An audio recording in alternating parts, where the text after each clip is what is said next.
Bonjour à tous. Alors, je vais vous faire un retour d'expérience sur France Transfert, qui se veut le WeTransfert de l'administration française. Donc, c'est le ministère de la Culture qui était porteur de ce projet-là, qui est passé à l'interministérialisation. Bon, je suis donc le RSSI du ministère depuis 4 ans. Bon, là, je suis juste un modeste représentant d'un travail collectif, donc je vais essayer de valoriser les différents acteurs. Alors du coup, outre la présentation de... Alors je ne vais pas présenter le ministère de la Culture, qui est connu de tous. Je vais faire un focus sur la genèse du projet, comment on l'a construit au niveau architecture. Et après, la dernière partie de mon intervention, ce sera donc un focus un peu plus précis sur le Sectum Cloud et comment on travaille avec 3DS haute scale. Alors comment on a construit ce projet-là? C'est qu'il y avait une directrice de projet qui a fait un tour dans les régions, en fait, et dans les directions régionales des affaires culturelles, et qui s'est rendu compte qu'il y avait une obsolescence informatique, du shadow IT, et on s'est heurté à la dématérialisation, en fait, que les dossiers d'urbanisation, les dossiers des architectes bâtiments de France étaient très volumineux et n'étaient pas qu'un usage interne. Ils ont besoin d'être envoyés avec des collectivités locales, et on avait donc, nous, un outil interne vieillissant, et on se rendait compte que ça ne donnait pas satisfaction au niveau ergonomie, qui est important à prendre en compte. Et du coup, on avait recours à des solutions, donc, comme j'ai dit en phrase slogan, notamment WeTransfert. Donc, on a eu un projet de rationalisation, et elle a réussi à faire porter en fait cette motivation. Et du coup, dans le cadre d'un programme interministériel, EDNAPIA, elle a obtenu un financement de telle sorte que le ministère de la Culture fasse un prototype en fait de fichier d'échange, d'échange de fichiers volumineux, avec l'objectif, au final, de le développer en interministérialisation de telle manière qu'il soit adopté par tous les autres ministères. Alors du coup, au niveau des différents acteurs, donc le prototype, ça avait été développé par Open Group. Après, on est passé avec Acton Technologies pour faire une mise en échelle et avoir une architecture qui était cloud native et répondre aux besoins de résilience et tout ce qui implique sur les nouvelles technos du cloud.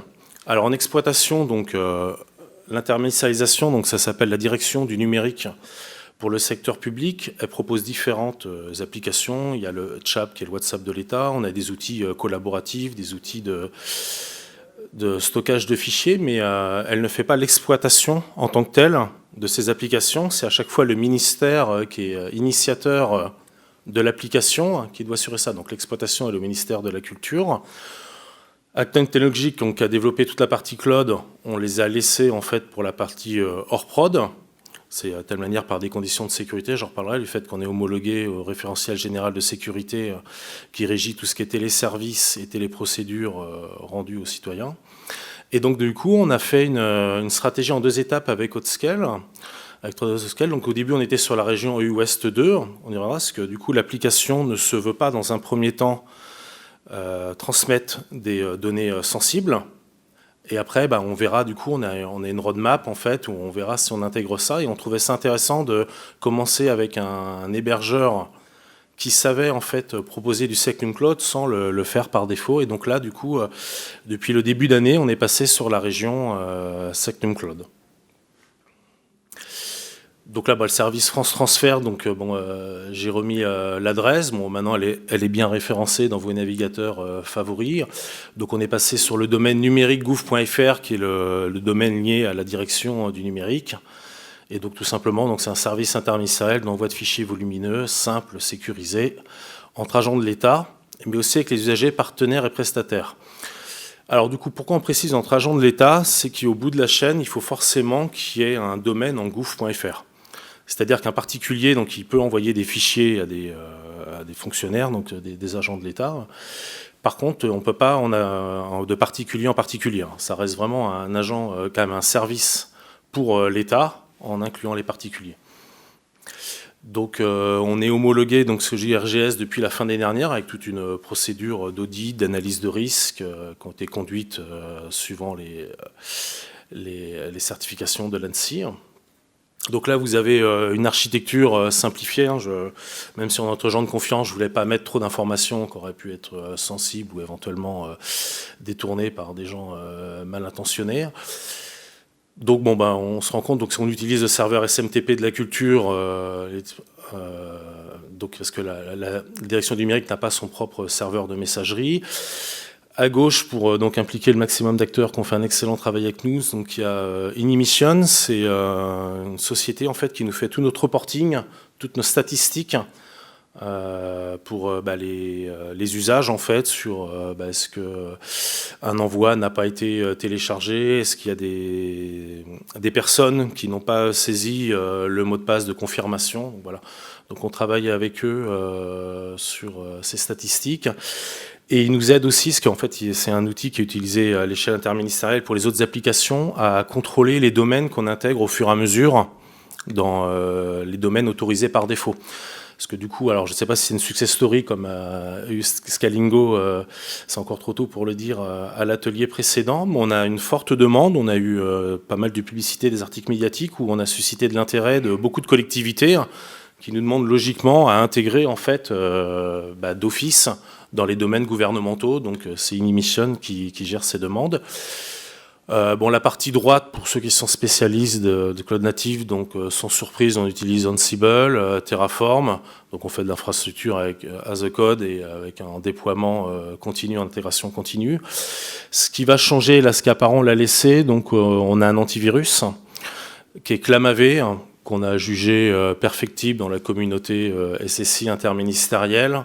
Donc on est en train de faire différents éléments de sandboxing pour le changer. C'est pas forcément si simple que ça, même en prenant des éditeurs confirmés d'antivirus sur des fichiers volumineux, étant donné que du coup la charge virale elle peut être au bout du fichier. Le pli peut avoir beaucoup de fichiers volumineux, donc il peut y avoir des timeouts d'antivirus en fait qui vont pas aboutir. On a aussi le fait que quelqu'un peut mettre différents niveaux de compression, ce qui sous-entendrait que d'ailleurs qu'il y a sûrement une charge malveillante. Donc voilà.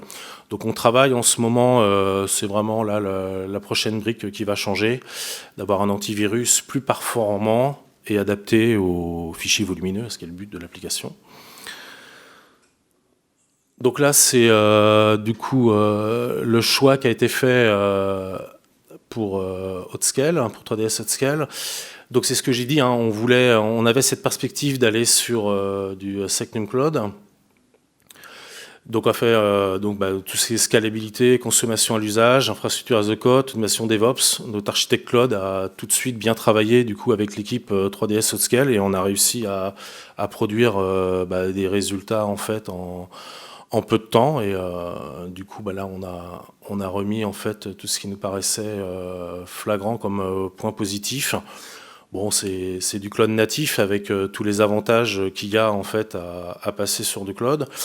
En ce moment, on travaille parce que donc le cloud, ça peut apparaître comme la panacée, mais on travaille sur le FinOps, à mieux travailler en fait nos métriques de consommation. Parce que donc un cloud non maîtrisé peut ne pas être forcément un avantage financier, mais je dirais que c'est la dernière partie auquel on travaille, et de telle sorte que là, en fait, on a tous les avantages qu'on souhaitait en théorie pour bénéficier d'une offre cloud et qu'Hot-Scale nous a fourni.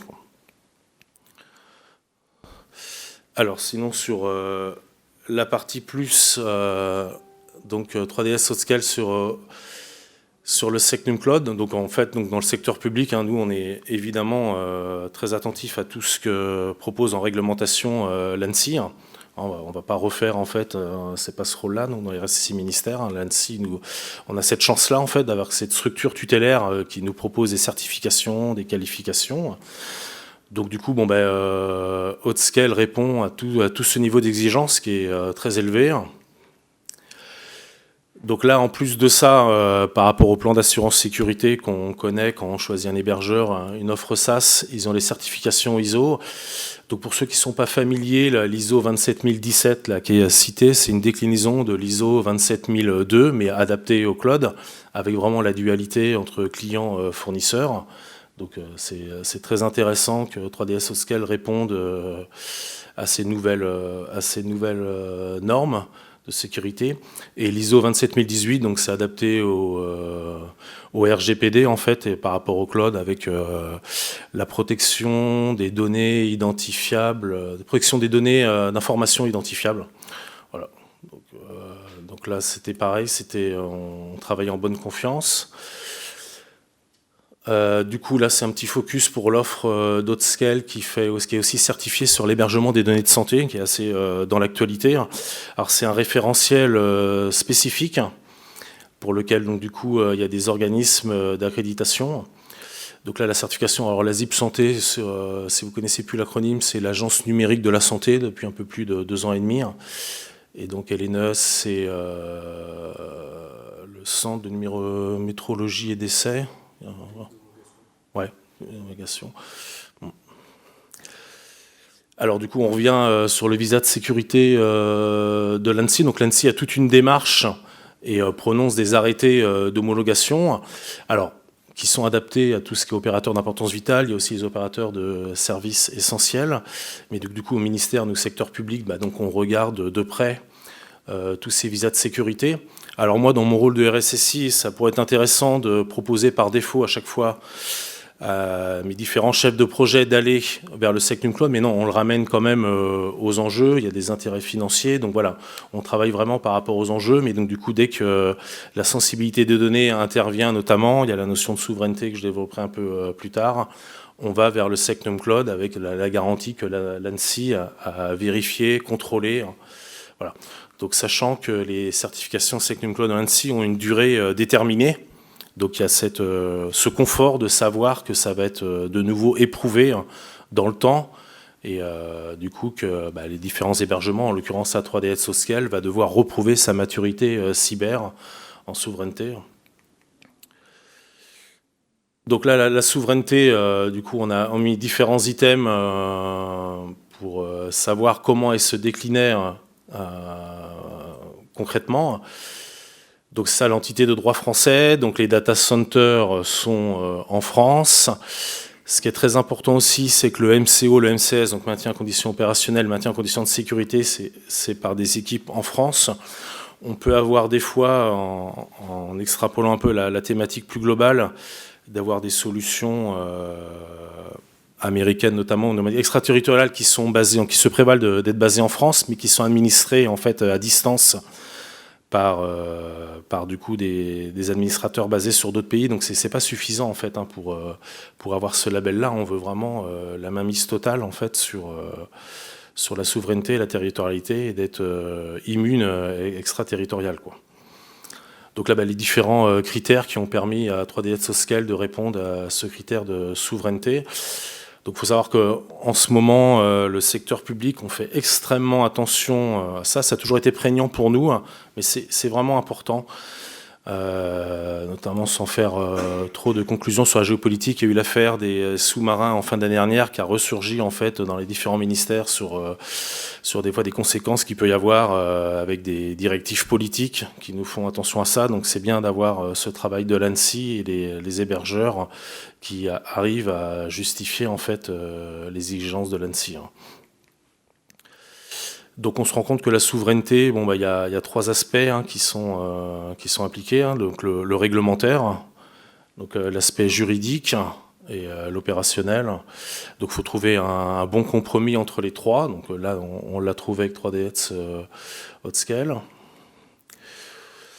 Alors après sur ce que propose 3DS Audscale, particulièrement au Secnum Cloud, donc on a, pour les acronymes, si vous n'êtes pas familier, c'est la perte de données maximale accessible, la PDMA, donc de 24 heures, ce qui permet en fait de déclencher les différentes fréquences de sauvegarde. Si donc on est sur une journée de perte acceptable au maximum possible, donc du coup Audscale déroule un plan de sauvegarde pour justifier cet engagement en fait de qualité.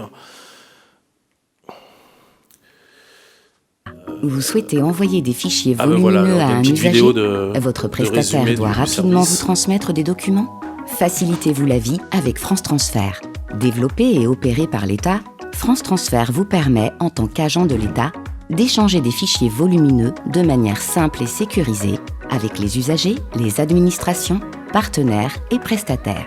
Une simplicité à toute épreuve, car il permet d'envoyer des dossiers et des fichiers par la création d'un lien ou directement sous forme de courriel. En permettant l'envoi de fichiers lourds, jusqu'à 20 gigas et jusqu'à 100 destinataires, France Transfert répond à toutes vos problématiques de terrain. Innovation développée et hébergée en France, France Transfert garantit une sécurité renforcée de vos échanges et de vos données. Votre demande d'envoi requiert un code de confirmation afin d'éviter l'utilisation frauduleuse d'adresses courriel. Le téléchargement est quant à lui sécurisé par un mot de passe. Fiable et rapide, France Transfert est votre meilleur allié du quotidien.